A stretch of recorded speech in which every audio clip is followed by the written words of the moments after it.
So you've done some training groundwork, helping your dog learn how to get on and off the paddleboard, and now you are ready for your first paddleboard trip. Ah, how exciting! It's totally normal to be a little nervous, and your dog might be too. In this video, I want to share with you some tips to help make your first Sup with Pup excursion a success. I want you to have a good time and build a good foundation so that your dog continues to love it just as much as you do. My husband and I love paddleboarding with our Alaskan Malamutes, Lennon and Lucy, and I want you to be able to enjoy this activity as well. I'm Chelsea with Positive Futures. If you're new to our channel, thanks for tuning in, and if you're returning, welcome back. The alarm is set early and you are eager to get out there. But before you're really ready to hit the water, we have to do a little bit of preparation with our dogs. While lots of fun and new experiences can be had while out on the water, our dogs are generally pretty still. And for some high-energy breeds, this can be a challenge. We like to get our dogs out early and set them up for success by giving them a chance to expend some of that extra energy before we head out to paddle. Some playtime, a walk, canny hike, a canicross run, or some bike joring can give our dogs a chance to expend some of that pent-up energy in an appropriate way, making it a lot easier for them to be relaxed while out on the board. Now, you're ready to get out your life vests and pack your dry bags.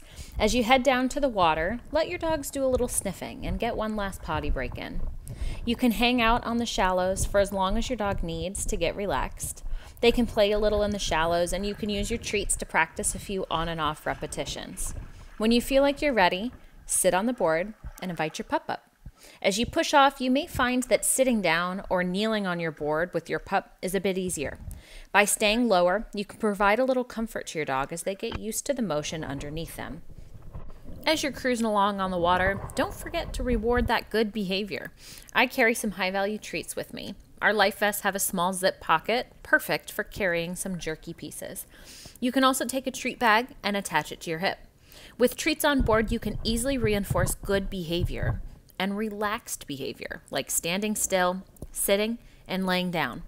By rewarding the behavior in action, not only are you helping your dog learn that paddleboarding is fun, but you're rewarding desirable behavior.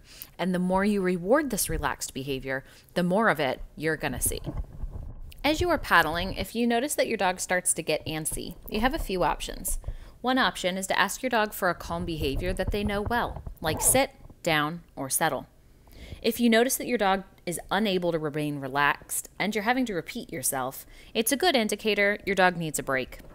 There are two kinds of breaks that you can take. If your dog is confident getting on and off the board and swimming, you can sit down on the board and give them a release cue like free to allow them to swim around you. If your dog is not comfortable jumping in, paddle over to a shoreline nearby. You can give them a break to potty, walk around to stretch their legs, play, and swim. Remember that all of these breaks are really important for your dog. It helps them build a positive association with the entire experience, and it helps tire them out so that they remain relaxed while on board. Plus, who doesn't love to see their dog swim and play? I mean, that is why we're paddling with them, right? If your dog doesn't reliably come when called, make sure you pack a long line in your dry bag. This way, when you take breaks, you can give your pup a bit more freedom to explore and play while still keeping them safe. Around us, summertime heat can be pretty serious. Make sure you're smart about the temperatures, keep an eye on your dog's comfort level, and bring lots of cool water to drink. We seek out shade whenever possible. By avoiding the sun's rays, you can find a little reprieve. We also use cool drinking water and dips in the lakes and rivers as additional opportunities to help us all stay cool. And even though we don't really enjoy those morning alarms for work, setting them early for paddling adventures helps us beat the heat and sets us up for hours of fun. When we're out on any adventure with our dogs, their happiness and well-being are top priority. But with watching body language and keeping their needs in mind, it's easy for everybody to have a good time. We love paddleboarding, but more importantly, so do our dogs. I hope that you and your pups can find some pleasure in this new activity together too. If you liked this video, be sure to hit subscribe for more.